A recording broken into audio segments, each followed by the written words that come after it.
It is a company where you can be genuine. And I can't say that about many employers. There's not a lot of work that you can do out there where you can walk in and talk about your personal journey and/or friends or family members who have experienced trauma or challenges in their lives. Here, it's not only appreciated, it's almost expected, because only in your humanity can you begin to help someone else. What brings me into this work is a responsibility. The further I get from what I would call the symptoms of those days, the more I see how destined I was to wind up where I did. Some mornings I'd wake up and there had been a party and I would drink the warm beer out of the glasses because I was now an addict and I needed that to get by. And when you wash down a cigarette butt that you didn't realize was in some brown beer bottle and you swallow it because you need the alcohol, you might have a problem. Each one of us has our own individual stories, but there's a greater commonality. This is the job. This is the job for me. It wasn't until I was here that I realized this is exactly where I needed to be because of my background.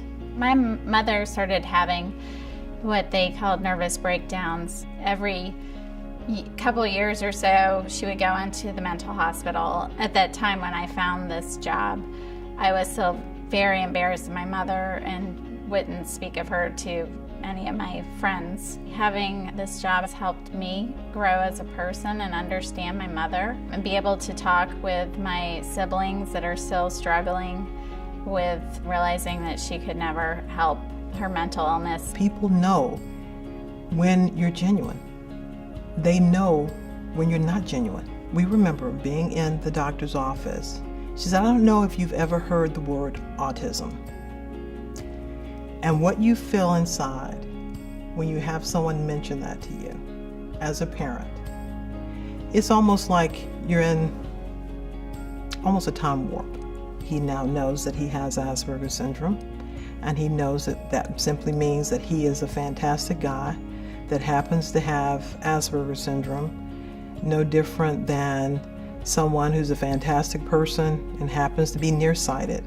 When talking to parents who have just found out that their child has a disability, one thing I try to convey to them is to be hopeful, to know that your child is not that diagnosis. Essentially, I had been homeless status, had been for a number of months, hauled into the local hoosegow and repeatedly put on probation, drinking and drugging, and you don't quite realize things are really getting out of control, out of hand, and we all arrive at that moment by different paths. I can't tell you if there was just one thing that was said, or there was just that one thing that they shared with me that I had said that made a difference.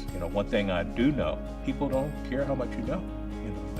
They really do want to know how much you care. The little research on the internet and then the phone call is probably the first natural step for people when they need help, and where they go from there dictates everything. And I don't care if it's for alcoholism, I don't care if it's for depression, domestic violence, rape, or simply what are my benefits. The least we can do is get the heck out of the way and find out how we can help them today. This is not a number on a caller ID. This is not a member number. This is not a social security number.